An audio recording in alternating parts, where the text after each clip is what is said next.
ஆண்டவருடைய ஆவி என்மேல் உள்ளது, ஏனெனில் அவர் எனக்கு அருள் பொழிவு செய்துள்ளார். ஏழைகளுக்கு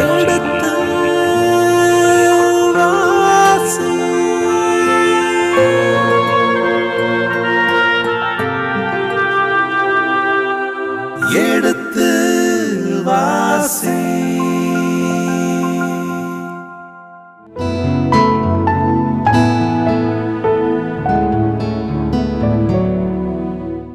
இனி இதயங்களே எடுத்து வாசி நிகழ்ச்சியில் சாமுவேலின் முதல் புத்தகத்துடனான விவிலிய விளக்கங்களுக்கு செவிமடுத்துக் கொண்டிருக்கின்றோம்.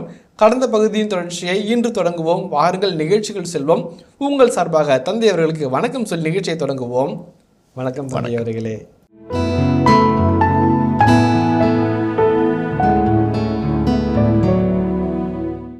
இப்போ தாவீது பெத்லகேமிலிருந்து தன் தந்தையினால் அறிவுறுத்தப்பட்டு அவர் பொருட்களை தூக்கி கொண்டு ஊருக்கு வருகிறார். அப்போ அங்கே எதேச்சியாக கோலியாத்தினுடைய சூளுரை கேட்கிறார், பொங்கி எழுகிறார், மக்கள்கிட்ட கேட்கிறார், மக்கள் சொல்கிறாங்க. அடுத்து அண்ணன் தம்பிகிட்ட வரார். காட்சி அங்கேருந்து இங்கே வந்து, இங்கேருந்து இங்கே வந்து, இந்த க்ளோஸ்அப்பில் போயிட்டே இருக்குது கேமரா. போவோம் நம்ம. மக்களோடு அவர் பேசிக்கொண்டிருந்ததை அவர் மூத்த சகோதரன் எலியாபு கேட்டு தாவீது மேல் வெஞ்சினமுற்று, நீ ஏன் இங்கு வந்தாய்? அந்த சில ஆடுகளையும் பால் நிலத்தில் நீ யாரிடம் ஒப்படைத்தாய்? உன் செருக்கையும் ஆணவத்தையும் நான் அறிவேன், ஏனெனில் போரை வேடிக்கை பார்க்கத்தான் நீ இங்கு வந்துள்ளாய் என்றார். நல்ல அழகான ஒரு கருத்து, நல்ல அருமையான கருத்து. அதான் ரெண்டு முக்கியமான கருத்துக்கள் நம்ம குட்டி பார்க்கணும். உலகம் 1000 சொல்லட்டும், உனக்கு நீதான் நீதிபதி என்ற ஒரு மேற்கோள் இருக்கிறது. யார் வேணாலும் என்ன வேணாலும் பேசுவாங்க.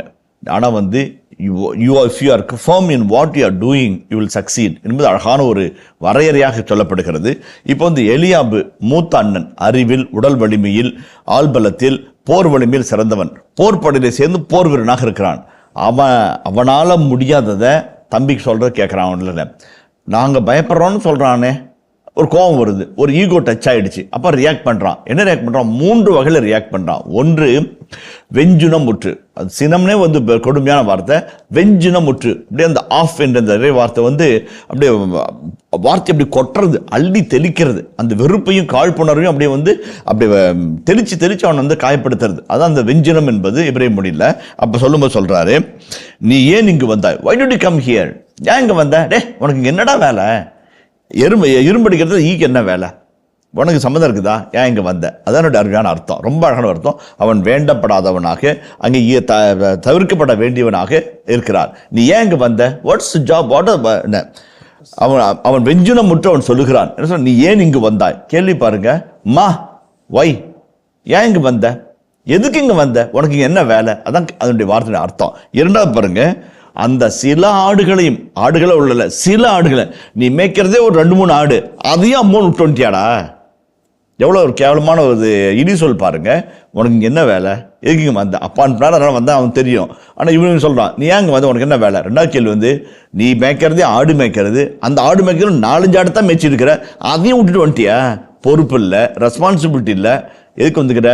வேடிக்கை பார்க்க வந்துக்கிற. அவன் கத்துவான், நாங்கள் சண்டை பார்க்க வேடிக்கை பார்க்க வந்துக்கிறியா? You are a spectator.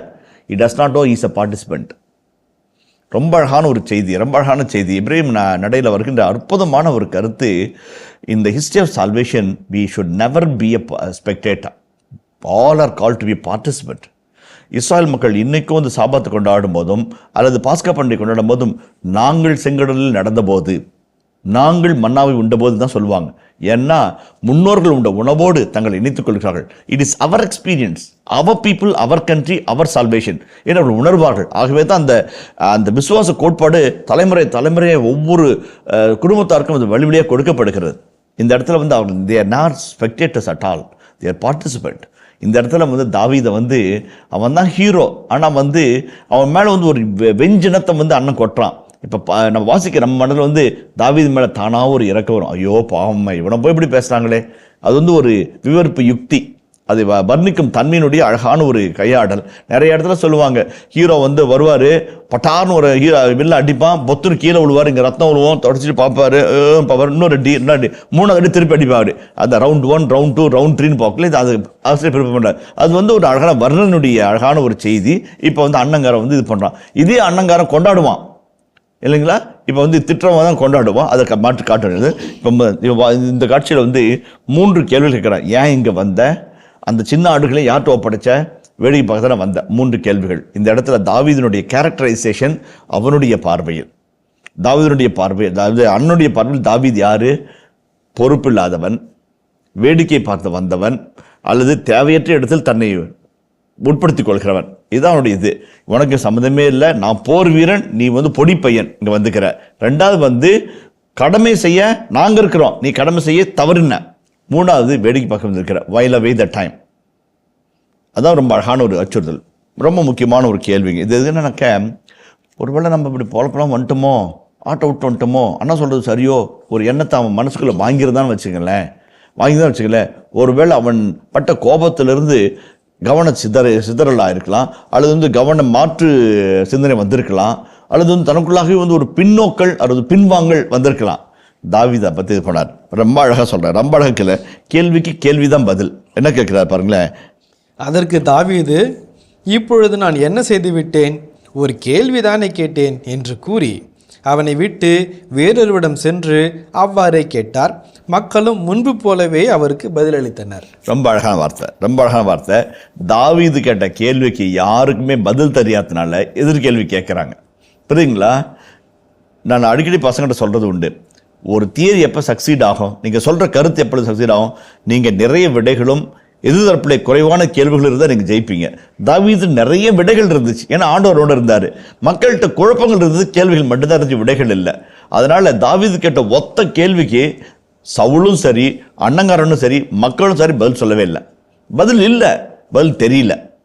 அதனால் என்ன பண்ணுறாங்க, எதிர்கேள்வி கேட்டு நீ கேட்குறது யார், கம்னு கடை என்று அறிவான். நான் முன்பு ஒரு காட்சியில் வார்த்தை சொன்னேன், அச்சுறுத்தல் என்பது சாத்தானின் முதல் ஆயுதம். 2வது அடக்குதல், ஒடுக்குதல், அமைதிப்படுத்தல். இது வந்து சாத்தானோட 2வது ஆயுதம். எங்கெங்கெல்லாம் எதிர்ப்பு குரல் வருதோ அங்கே ஒரு மாற்று கேள்வி கேட்டு அடக்கி வை. காலையிலிருந்து இன்னைக்கு வரைக்கும் வேலை செஞ்சங்க, அவர்களோடு எங்களை ஒப்பிட்டு அவர்களுக்கு எங்களும் ஒரு தினம் கொடுக்க நியாயமா என்று கேட்கிறார். அதுக்கு என்ன பதில் சொல்கிறான்? அவன் என்ன சொல்கிறான், நான் நல்லவனாக இருப்பேன்னு உனக்கு பொறாமையா? அவன் எதிர்கேள்வி கேட்கிறான், நியாயத்துக்கான உரிமை குரல் கேட்கிறான். இவன் ஒரு எதிர்கேள்வி கேட்டு நான் அடக்கி வைக்கிறான். என்ன பண்ணுறான், அத்தனை பேர் கேட்டாங்க, ஃபர்ஸ்ட்டில் வந்தவங்க எல்லாருமே கேட்டாங்க, அவனை ஒருத்தரை கூப்பிட்டு வச்சு அவனை அவமானப்படுத்தி அவனை அனுப்புறாங்க, மற்றவங்களாம் அமைதியாகிறாங்க. அவமானப்படுத்தலும் அடக்குமுறையும் அடிமைத்தனத்தினுடைய அற்புதமான கொடுமையான கரங்கள். எங்கே நம்ம அடக்குமுறை பிரயோகப்படுத்துகிறோமோ, எங்கே நம்ம வந்து அவமானப்படுத்த நினைக்கிறோமோ, அப்பொழுதெல்லாம் அடிமைப்படுத்த நினைக்கிறோம் என்பதை நம்ம மறந்துவிடக்கூடாது. நம்ம அவமானப்படுத்துவோம், நம்மள அறியாமல் அவமானப்படுத்துவோம், சொல்லால், செயலால், ஈவன் பாடி லாங்குவேஜால், அல்லது வந்து நம்முடைய அறிவினால், நம்முடைய பணத்தால், நம்முடைய அதிகாரத்தினால, நம்முடைய பதவியினால், நம்முடைய ஆணவ செருக்கினால் அவமானப்படுத்துவோம். அது வந்து அடிமைப்படுத்தினுடைய முதல் படி. அடக்குமுறைப்படுத்துவது அது 2ஆம் படி. இந்த 2ஐயும் பண்ணி எந்த ஒரு நீதியின் குரலையும் ஈஸியாக ஒடுக்கிடுவாங்க. கூடாது. அடங்க மறு, அதான் வந்து அருமையான ஒரு செய்தி. அடங்க மறு, அமைதியாக அருமையான செய்தி. எதற்காக அடங்க மறுக்கணும்? நீதினு தெரிஞ்சோம்னாக்க நினைச்சு நிற்கணும். பாறைக்கு நடுவே விளைகின்ற ஒரு சின்ன ஒரு தளிரை போல நம்முடைய குரலும் நம்முடைய செயல்பாடும் வந்துக்கிட்டே இருக்கணும். எதிர்ப்படைங்கன்னா ஒரு இடத்துல காமிச்சிக்கிட்டே இருக்கணும். அது ரொம்ப ரொம்ப முக்கியம். தாவீது அதான் செஞ்சார். அவனை வந்து 3 கேள்வி கேட்டான். நான் ஒரு கேள்விதானே என்று கேள்வியை கேட்டுவிட்டு அவனிடம் விடையை எதிர்பார்க்காமல் அவனை விலக்கிவிட்டு அடுத்துடன் போகிறான். அதுதான் வந்து அழகான ஒரு நேர்த்தியான ஆளுமை நிறைந்த செயல்பாடு. உன்னை வந்து அடக்கவும், அடக்கி வைக்கவும், ஒடுக்கவும், ஒடுக்கி வைக்கவும் யாராவது தலைப்பட்டார்கள் என்று சொன்னால், நீ வந்து அடங்கி போவதும் ஒடுங்கி போவதும் உன்னுடைய தன்னம்பிக்கையற்ற தன்மையும் இறை நம்பிக்கையற்ற தன்மையும் சுட்டி காட்டுகிறது. அப்படிப்பட்ட காலகட்டங்களில் நீ உன்னை சுற்றி இருக்கிற எதிர்கேள்விகளினால் உன்னுடைய திறமையையும் உன்னுடைய அறிவையும் உன்னுடைய நீதியின் பால் பற்றியும் சிதைக்க நினைக்கும் போது அவளை விட்டு விலகு. அவர்களால் ஒரு பயனும் இல்லை உனக்கு. அவர்களால் ஒரு பயனும் உனக்கு இல்லை. ஆகவே வெற்றியை பற்றிய எண்ணம் உனக்கு இருக்கும்போது விட்டு விலகு. தாவீது விலகி போறார். Avoid the negative criticism. The worst enemy of our integrity is negative criticism and bowing before the negative criticism. ஒரு எதிர்மறையான கேள்விகள், எதிர்மறையான சாடல்கள், எதிர்மறையான அச்சுறுத்தல்கள் வரும்போது அடங்கி போவது என்பது நம்முடைய ஆளுமையற்ற தன்மையினுடைய வெளிப்பாடு. விடக்கூடாது. துணிஞ்சு நிற்கணும். துணிஞ்சு இறுதி வரைக்கும் நிற்கணும். அது யூதித்தாக இருக்கட்டும், அல்லது எஸ்தராக இருக்கட்டும், அல்லது தானியலாக இருக்கட்டும், அடங்க மறு, தீச்சூளை தூக்கி எறிந்தாலும் எரிந்து போமே வழியே ஆண்டவர் விட்டுக் கொடுக்க மாட்டோம் என்கின்ற அந்த துணிச்சல் அவங்களுடைய வெற்றியின் பாதைகளை அழைத்துச் செல்லும். அந்த செந்தணலையும் குளிர்நிலை மாற்றியது அவருடைய வைராக்கியமும், அவருடைய தன்னம்பிக்கையும், அவருடைய நேர்த்திறனும், கூறிய மதியும். அதை நம்ம முட்டு கொடுக்கக்கூடாது. நிறைய சமயத்தில் அவன் சொல்கிறான், இவன் சொல்கிறான்னு அப்படியே ஒடுங்கி போயிடுவாங்க. முடியவே முடியாது. அந்த எந்த காலத்தில் நம்ம ஒத்துக்கவே கூடாது. நிறைய தலைவர்களை பற்றி அப்படிப்பட்ட சொல்லலாம். நிறைய இடத்துல ஓடும் ரயிலிருந்து தூக்கி எறியப்பட்ட ஒரு காந்தி தான் இந்த தேசத்தின் பிதாவாக மாறினார். அவமானப்படுத்தினார்கள், அச்சுறுத்தினார்கள், விட்டு விலகலை துணிந்து போராடினார். அந்த சூழல் விட்டு அடுத்த சூழலுக்கு எதிரான மாற்று சூழலை அவர் சிந்தித்து பார்த்தார். ஒரு தேசம் விடுதலையை கண்டது, ஒரு இனம் புரட்சியை கண்டது. அதுதான் விடுதலையாளர்களுடைய வித்தாளர்களுடைய அருமையான சிந்தனை. அதாவது செகுவேரா சொல்லும்போது சொல்வார், அநீதியை கண்டு பொங்கி உன் கரத்தை உயர்த்தினால் நீயும் நானும் தோழர்கள். ரொம்ப அழகான ஒரு கருத்து. இப்போ நம்மளுக்கு எதிர்குறலையும் அடக்குமுறையும் ஒடுக்குமுறை நம்ம திணிப்பவர்கள் மீது உன் நேரத்தை விரைவுபடுத்தாமல், உன் எதிர்க்கு சிந்தனையில் உன்னை தாக்க நினைக்கிறவர்களை நீர் போராடி கொண்டிருக்காமல், உன்னோடு குரல் கொடுக்க உன்னை போல ஓங்கிய குரலும் உயர்ந்த கரமுமாய் நீதிக்காய் குரல் பொருளுடன் இணைத்து கொண்டால் வெற்றியின் பாதையை துணிந்து சொல்வாய், இல்லை என்றால் மறுக்கப்படுவாய். இதுதான் அழகான செய்தி என்று தாவீது அண்ணங்காரங்க அவ்வளோ ஒரு வெறுப்பையும் காழ்ப்புணர்வையும் ஒரு இழிய எண்ணத்தையும் மேலே திணிக்கிறான். Just avoids, ignores. முன்னாடி போ. I am good, not because you are saying I am good. I am good because basically I want to be good. I am good. நீங்கள் நல்லவர். நான் சொல்றதுனால நீங்கள் நல்லவர் கிடையாது. நீங்கள் உங்களுடைய இன்டெகிரிட்டினாலையும் உங்களுடைய பொறுப்புணர்வுனாலும் you are good. You are good, basically you are good. அந்த ஒரு கருத்து நமக்குள்ளாக வரணும். மற்றவங்க சொல்கிறதுனால தான் நம்ம நல்லவங்களாகும், மற்றவங்க சொல்கிறதுனால தான் நம்ம பெரியவங்களாகும், நம்ம சொல்கிறதுனால தான் நம்ம நம்முடைய தகுதியும் பாராட்டும் அங்கீகரிக்கப்படுகிறது அப்படின்னா அது தேவையில்லை. அப்படிப்பட்ட தலைவர்களாக உருவாகும் தன்மை நமக்குள்ளாக இல்லைன்னா, அப்படிப்பட்ட ஒரு அங்கீகாரத்தை நம்ம தேடி போனோம் என்றால் என்றைக்குமே உண்மை தலைவர்களாக இருக்க முடியாது. புகழ் பாடலுக்கும் துதி பாடலுக்கும் தலைவனாக இருக்கிறவன் தலைவனாகவே முடியாது. அதாவது இந்த இடத்துல அழகா சொல்றார், எதிர்ப்பு கண்டு அஞ்சாமல் பாறைகளுக்கு இடுக்கிடையே முளைத்து வருகிற ஒரு அழகான தளிரை போல தாவீது முளைத்து கிளைத்து வந்து கொண்டே இருக்கிறார். அவரை யாராலும் அடக்க முடியாது. அதான் அழகான செய்தி. மற்றவங்க போய் கேட்கிறாரு, அவங்களும் முன்ன சொன்ன மாதிரி சொல்றாங்க. உடல எங்க வரைக்கும் போகுது? அவனுடைய குரல் தான் சவுல் வரைக்கும் போகிறது. எங்கே ஆரம்பித்தது? ஒரு பெத்தலகேமிலே, ஒரு குக்கிராமத்திலே, ஒரு ஆடு மேய்க்கும் மந்தைக்கு மத்தியிலே வருகிற அந்த சின்ன குரல் ஓங்கி ஒலிக்கிறது. எங்கே ஒலிக்கிறது? அரசவை வரைக்கும் ஒலிக்க செய்கிறது. ஏன்? அடங்க மறுத்தான். அது நமக்குள்ள வரணும். ரௌத்திரம் பழகு, அடங்க மறு. இது இரண்டுமே ஒரு உண்மை தன்மையினுடைய, நீதித்தன்மையினுடைய, அல்லது ஒரு புரட்சியினுடைய வெளிப்பாட்டு எண்ணங்கள். இதை நம்ம உள்வாங்கணும். யாருக்கும் நம்ம சளைத்தவங்க இல்லை, யாருக்கும் நம்ம கையேந்தி நிற்க வேண்டிய அவசியம் இல்லை என்கிற ஒரு எண்ணத்தை நமக்குள்ளாக உருவாக்கி கொள்ள வேண்டும். அடுத்துடைய தயவில் வருகிற வெற்றியே அல்ல, கூட்டு பொறுப்புடன் வருகிற வெற்றியே உண்மையான வெற்றி. அதை நாம் புரிந்து கொண்டு நடந்தோம் என்றால் வாழ்க்கையுடைய வசந்த வாசல் நமக்காக திறந்தே இருக்கும். நம்ம அடுத்த வசந்தத்துக்கு போவோமே. தாவீது கூறிய வார்த்தைகளை கேட்டவர்கள் அவற்றை சவுலிடம் தெரிவித்தனர். அப்பொழுது சவுல் அவரை வரவழைத்தார். தாவீது சவுலை நோக்கி, இவன் பொருட்டு யாருடைய இதயமும் கலங்க வேண்டியதில்லை. உம் அடியானாகிய நானே சென்று அந்த பெலிஸ்தீனோடு போரிடுவேன் என்றார். இந்த இடத்தில் தாவீது பேசுகிற வார்த்தை மிக அற்புதமான வார்த்தை. It's a quotation. அருமையான ஒரு மேற்கோள். எப்படிப்பட்ட மேற்கோள்? 3 செய்திகளை தாங்கி வருகிற அற்புதமான மேற்கோளாக இருக்கிறது. இவன் பொருட்டு யாருடைய இதயம் கலங்க வேண்டியதில்லை. ஃபர்ஸ்ட் கருத்தை பயப்படாதீங்க, இல்லைங்களா? கடவுளுடைய வார்த்தை. இறை மனிதன் இறை வார்த்தைகளை சொல்வார். அஞ்சாதே என்பது இறைவனுடைய வார்த்தை. இவன் பொருட்டு யாரும் பயப்பட தேவையில்லை. You don't be worried, fear not. முதல் அஷூரன்ஸுங்களா, divine assurance in the mouth of the God's angel. இரண்டாவது வார்த்தை, அடியனாக நான் சென்று அந்த பிலிஸ்தீனரோடு போராடுவேன். உம் அடியானாகிய. ரொம்ப அழகான வார்த்தை. உனக்கு எனக்கு என்ன சம்பந்தம் வெளிப்படுத்துகிறார். உம் அடியான், உமக்கு கீழ் பணிபுரிகிற, உடைய ஆணைக்கு பணிபுரிகிற ஒரு எடுபடி உனக்கா. ரெண்டாவது. மூன்றாவது, நானே சென்று அந்த பிலிஸ்தீனோடு போராடுவேன்.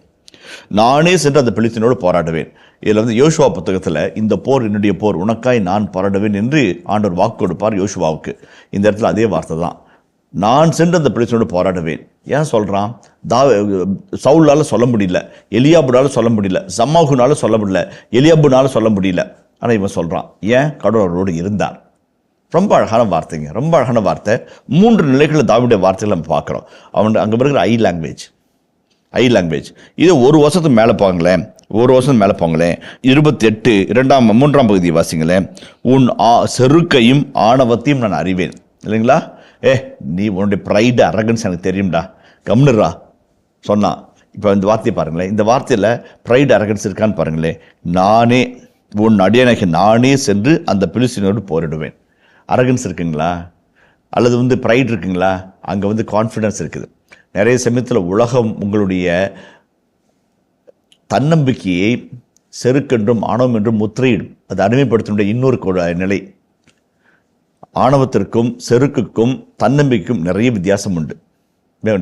ஆணவம் செருக்கும் அழிவை நோக்கி இட்டு செல்லும், தன்னம்பிக்கை உன்னை வெற்றி நோக்கி இட்டு செல்லும். தாவீது வெற்றி நோக்கி நடைபெறுகிற நல்ல மனிதர், இறை மனிதர். அதை மாற்றி லேபிள் ஓட்டுறாங்க. அவர் ஒத்துக்கல. என் தன்னம்பிக்கை எனக்கு தெரியும், என் இறை நம்பிக்கை எனக்கு தெரியும், என் எதிரி யாருன்னு எனக்கு தெரியும், என் ஆயுதம் எனக்கு என்னவென்று தெரியும், நான் போராடுவேன், நானே சென்று அந்த பிலிஸ்தீனோடு போராடுவேன். இது அவருடைய தன்னம்பிக்கை, உறுதிப்பாடான வார்த்தை, டிட்டர்மினேஷன் அண்ட் டெலிபரேஷன் ரெண்டும் அழகா பண்றார். இப்ப சவுல் என்ன சொல்றார் பாருங்களேன். அதற்கு சவுல் தாவீதிடம், இந்த பெலிஸ்தியனை எதிர்த்து போரிட உன்னால் இயலாது. நீயோ இளைஞன், ஆனால் அவனோ தன் இளவயது முதல் போரில் பயிற்சியுள்ளவன் என்றார். ரொம்ப அழகு. அறிவுக்கும் ஆன்மீகத்துக்கும் ஒரு போட்டி நடந்துட்டு இருக்குது.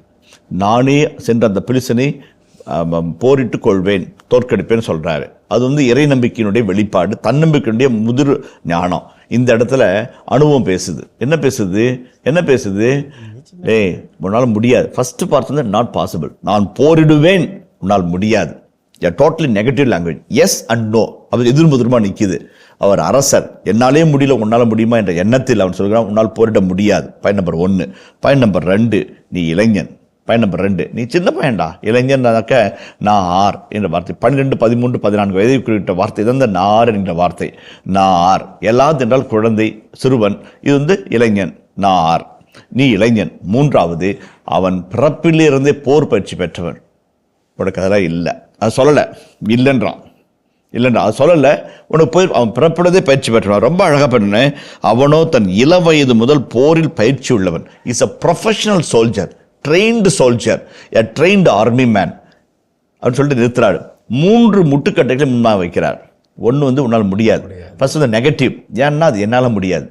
செகுவேரா அழகாக ஒரு வார்த்தை சொல்றாரு, வெற்றி பெறவில்லை என்பதனால் அது சாத்தியமில்லை என்று பொருள் அல்ல என்பார். ஜெயிக்கல அப்படின்னாக்க அது இம்பாசிபிள் நினைக்காத, இந்த இடத்துல முயற்சி பத்திரம் நினைச்சுக்க அப்படிங்கிறார்.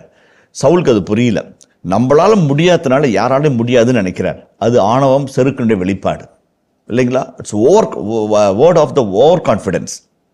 இந்த இடத்துல தாவீது எந்த இடத்துல ஆணவத்தையும் செருக்கியும் இல்லாமல் தன்னம்பிக்கையும் இறை நம்பிக்கையும் இணைத்து ஒரு அற்புதமான ஒரு விசுவாசம் கோட் பண்ணிருக்கார். இவனை குறித்து நீங்கள் பயப்பட வேணாம், நான் சென்று போரிடுவேன். ஃபர்ஸ்ட் வார்த்தையை நான் முன்னே சொன்ன மாதிரி அடக்குமுறை, ஒடுக்குமுறை, உன்னை மறுத்துரைப்பார்கள், உன்னை மறக்கடிக்க நினைப்பார்கள். அதுதான் சிறுமைப்படுத்தலுடைய அடிமைப்படுத்தலுடைய வேலைப்பாடு. அப்போ உன்னால் முடியாது. ஃபர்ஸ்ட் இது உன்னால் முடியாது. 2வது நீ சின்ன பையன். 3வது போர் பயிற்சி அவன் உள்ளவன், நீ அற்றவன். 3 சொல்றாரு. Physically, psychologically and professionally you are not unfit, you are not capable. நீ ஏன் ஜெயிக்க முடியாது, ஏன் போராட முடியாதுக்கு அவன் 3 ரீசன் சொல்றான். இவன் ஒன்று தான் சொன்னான், நான் போய் போராடுவேன். 3 ரீசன் சொல்லி நிறுத்த பார்க்குறான். அதுக்கு என்ன பதில் சொல்லி பாருங்களேன். தாவீது சவுலை நோக்கி, உம் அடியானாகிய நான் என் தந்தையின் ஆடுகளை மேய்த்து கொண்டிருக்கும் போது சிங்கமோ அல்லது கரடியோ மந்தையில் புகுந்து ஆட்டை கவ்விக்கொண்டு ஓடினால் நான் பின்தொடர்ந்து ஓடி அதை அடித்து அதன் வாய் நின்று ஆட்டை விடுவிப்பேன். அது என் மீது பாய்ந்தால் அதன் தாடையை பிடித்து நன்றாக அடித்து கொள்வேன். உம் அடியானாகிய நான் சிங்கங்களையும் கரடிகளையும் எவ்வாறு கொன்றிருக்கின்றேன். விருத்த சேதனமில்லாத இந்த பெலிஸ்தியனும் அவற்றில் ஒன்றை போல்தான், ஏனெனில் அவன் வாழும் கடவுளின் படைகளை இழிவுபடுத்தியுள்ளான் என்றார். செம வார்த்தைங்க, செம வார்த்தை. இது மாதிரி ஒரு வார்த்தை பேசுறதுக்கே ஒரு வசனம், யாராலே ஒரு வசனம் அவ்வளோ எழுத முடியாது. அவ்வளோ அழகான ஒரு விசுவாச கோட்பாட்டை வைக்கிறார். 3 வகையில் நான் பார்க்குறேன். தாவீதின் பார்வையில் கோலியாத்து, சவுலின் பார்வையில் கோலியாத்து. சவுலின் பார்வையில் அவன் போர் பயிற்சி பெற்றவன், இளவன் முதல் பயிற்சி பெற்றவன், அவன் அனுபவசாலி, அறிவில் முதிர்ந்தவன், உடல் வலிமையில் சிறந்தவன். அதுதான் சவுலின் பார்வையில். தாவீதின் பார்வையில் என்ன? இதுவரைக்கும் வர்ணனையில் மக்கள் கோலியாத்தை பார்த்தாங்க, அது ஒரு கண்ணோட்டம். அவனுடைய அண்ணன் தம்பிங்க கோலியாத்தை பார்த்தாங்க, அது ஒரு கண்ணோட்டம். அதே போல மக்கள் படை வீரர்கள் கோலியாத்தை பார்த்தாங்க, அது ஒரு கண்ணோட்டம். அச்சம், திகில், பயம். சவுல் போர் பயிற்சி பெற்றவன், போர் முறைகளை திறமை மிக்கவன், பல பேரை வென்றவன், பல போர்க்களங்களை கண்டவன். அவனுடைய பார்வையில் கோலியாத். நான்கே சொல்லிட்டார். கடைசியா தாவீதின் பார்வையில யார் அந்த கோலியாத் அப்படிங்கிறார். ரொம்ப அழகான வார்த்தைங்க, ரொம்ப அழகான வார்த்தை. என்ன சொல்றாரு? ஈஸி கடவுள் பழிச்சுரைக்கன்னு கேட்டவர், ஏன் அவனை நான் மதிக்க மாட்டேன், அவன் ஒரு மதிக்கத்தக்கவனே கிடையாது, அவனை கண்டு பயப்படவே தேவையில்லைன்றதுக்கு ரெண்டு காரணம் சொல்றார். ஒரு காரணம், நான் ஆடு மேய்ச்சிட்டு இருக்கலங்க ஐயா, எனக்கு ஆடு மேய்க்கிறதுன்னு சொல்கிறீங்க, ஆட்டை விட்டு வந்தேன் எங்கள் அண்ணன் கூட திட்டினான், நான் ஆடு மேய்க்கிறவன் தான், ஆனால் ஆடு மேய்க்கக்குள்ள கரடியும் சிங்கமும் வருங்கய்யா, ஆட்டை தூக்கிட்டு போவோம், திட்டுன்னு ஓடி போய் அப்படி ஜம்ப் பண்ணி அந்த கழுத்து மேலே காலை வச்சு வாயை கிழிச்சு ஆட்டை காப்பாற்றிடுவேங்க. ஒருவேளை என்னை தாக்க வந்துச்சுன்னா சிங்கத்தை புரட்டி போட்டு அடிச்சிருக்கிறேன், கரடி கமுத்து போட்டு சாகடிச்சிக்கிறேன். After all this fellow is just like that one. ரெண்டு வார்த்தை அடிக்க, ஒரே கல் ரெண்டு மாங்க அடிக்கிறான். ஒன்று சிங்கத்தையே அடித்தேன்யா, இவன் என்ன பெரியவனா, அடிச்சிருவேன் நான், ஃபர்ஸ்ட் காயிண்ட். ரெண்டாவது மிருகம், பீஸ்ட், பெஹமா, எப்படியே வருது பெஹமா, பெஹமானா மிருகம், wild beast of the forest அப்படிம்பாங்க, பெஹமா அப்படிம்பாங்க. அந்த பெஹமாங்கிறது ஒரு இழிசொல். இந்த செத்த நாய் என் தலைவரை பழிப்பது எப்பொழுது என்று சொல்லி தாவீதினுடைய படைத்தலைவன் தாவீதினுடைய பழித்துரைத்து ஒரு எதிரி பார்த்து இந்த செத்த நாய் என்று சொல்லுவான். பெஹமா, ஒரு செத்த நாய் என் தலைவன் பழிக்கிறது எப்படி, ஒரு மிருகத்துக்கு ஒப்பிடுவான். தாவீது ஒரே கல் ரெண்டு மாங்க அடிக்கிறார். ஒன்று சிங்கமை அடித்து நவுத்திருக்கிறேன், இவன் ஒன்றும் பெருசு கிடையாது, பயன் ஒரு ஒன்று. ரெண்டாவது கடவுளை பழிக்கிறவன் ஒரு மிருகத்துக்கு சமையா, இவனுக்கு ஏன் பயப்படுறீங்க? எவ்வளோ அழகான ஒரு கன்விக்ஷன், எவ்வளோ அழகான ஒரு வாழ்க்கையில் ரெண்டு வகையான மனிதர்கள், people of conviction, people of convenience. இந்த சவுல், இவங்க அண்ணன் தம்பிங்க, இந்த மக்கள் படைவர்கள்லாம் பீப்புள் ஆஃப் கன்வீனியன்ஸ் என்ன அப்படின்னம்னாக்க, அப்படியே சொகுசா நோகாமல் நொங்கு சாப்பிட்றது, கரண்டி போட்டு பப்பாளியில் சுரண்டி சாப்பிட்ற கேஸுங்க, நோகாமல் நொங்கு சாப்பிட்ணும் ஆசைப்படுற கேஸுங்க. அவர்களால் வெற்றி ஒன்று வரவும் வராது. எப்பொழுது நாம் இறைவனின் நம்பி நம் உயிரை பணயம் வைக்கிறோமோ, நான் எருசலேமுக்கு போகிறேன், சிறை கதவோ விலங்குகளோ எது காத்திருக்கு எனக்கு தெரியாது, என்னை மீட்கிறவர் என்னோடு இருக்கிற நம்பிக்கை நான் போகிறேன் போராடியார் சொல்றார். அதுதான் அந்த வாழ்க்கை, அதுதான் போராட்ட கால ஒரு மிஷனருடைய வாழ்க்கை. சாமியோட நம்பிக்கை வச்சு உயிரை பணையம் வச்சு பணியில் இறங்குவது தான் பணித்தலை தலைமைத்துவம். தாவீது இருந்துச்சு. அந்த சிங்கத்தை அடிச்சங்கய்யா, இவன் அடிக்க முடியாதா, அடிப்பேன். இவன் கடவுளை பழிச்சு பேசுறான், அந்த மிருகத்துக்கு இவன் சமம். இப்போ ரெண்டு மீனிங், பெஹமாவுக்கு ரெண்டு மீனிங், வலிமையான சிங்கம், அதே மேலே தகுதியற்ற மனிதனுக்கு பிறமைக்கு எப்போ எந்த வகையிலும் ஈடாகாத ஒரு மிருகம், இதை அடிச்சிருவேன். ரொம்ப அழகாக சொல்கிறாரு தாவீது. என்னுடைய வார்த்தை ரொம்ப அருமையான வார்த்தை. நிறைய இடத்துல சொல்லுவாங்க, நிறைய இடத்துல நீ விதைத்து கொண்டே இரு, முளைத்தால் மரம், இல்லை என்றால் உரம் என்று ஒரு அழகான ஒரு வாக்கியம் இருக்குது, மிக அழகான வாக்கியம். இந்த பகுதி முழுவதும் ஆசிரியர் விதைச்சிக்கிட்டே வர்றார், நல்ல கருத்துக்களை, நல்ல எண்ணங்களை விதைச்சிக்கிட்டே வர்றார். அந்த ஒவ்வொரு கதாபாத்திரத்திலும், ஒரு கதை மாந்தர்களிலும் அந்த ஆசிரியர் தன்னுடைய இறையியல் அப்படி சொல்லிக்கிட்டே வர்றார். தாவீதுடைய வார்த்தை கிடையாது, அதில் ஆழ்ந்த ஒரு இறையியல் இருக்குது. நிறைய சமயத்தில் இந்த தாவீதினுடைய இந்த அற்புதமான இறை மனிதனுடைய செயல்பாடும் செயலூக்கமும் நமக்கு ஒரு இறையியலை தருகிறது. யாருக்கு நம்ம பயப்படணுமோ அவங்களுக்கு பயப்படணும், யாருக்கு நம்ம பயப்படக்கூடாதோ அவங்களுக்கு மறந்தும் கூட பயப்படக்கூடாது. ரொம்ப முக்கியம். பயம் என்பது மிகப்பெரிய வலிமையான சாத்தானின் ஆயுதம். இதை நம்ம கரெக்டாக புரிஞ்சுக்கிட்டோம் அப்படின்னாக்க வெற்றியில் பாதி நம்ம அடைஞ்சிட்டோன்னு அர்த்தம். தாவீது பயப்படல, கோலியாத்தை பார்த்து ஒரு கணமும் பயப்படல. அவனுடைய சூளுரை, அவனுடைய ஆளுமை, அவனுடைய ஆயுத பலம், அவனுடைய உடல் பலம், எதை கொண்டும் பயப்படவில்லை. இவனை விட நான் பெரியவன் என்று அவன் தனக்குள்ளாக நம்பினார். இவனை விட என் ஆண்டவர் பெரியவர் என்று நம்பினார். அதனால தான் வெற்றி அவருக்கு ஈஸியாக வந்துச்சு. அந்த ஒரு அழகான இறையியலுடைய வார்த்தையில் வைக்கிறார். இனிய இதயங்களே, எடுத்து வாசி நிகழ்ச்சியில் சாமுவேலின் முதல் புத்தகத்துடனான விவிலிய இறை வசனங்களுக்கு செவிமடுத்துக் கொண்டிருக்கின்றோம். இதன் தொடர்ச்சியை மீண்டும் அடுத்த பகுதியில் பார்ப்போம். அதுவரை இணைந்திருங்கள். இயேசுவுக்கே புகழ், இயேசுவுக்கே நன்றி, மரியே வாழ்க. போர் பயிற்சியிலே திறமைசாலி, இளமை முதல் போர் பயிற்சி பெற்றவன். அவன் அனுபவசாலி, அறிவாளி, உடல் வலிமையிலும் உள வலிமையிலும் மிக்கவன். இது அப்படியே உள்டா ஆகுது. என் வெயிட் என்ன, இதனுடைய இந்த வெயிட் என்னங்கய்யா, நானே 40 கிலோ, இது 50 கிலோ வெயிட்டுக்குது, நடக்க முடியாதுங்கய்யா.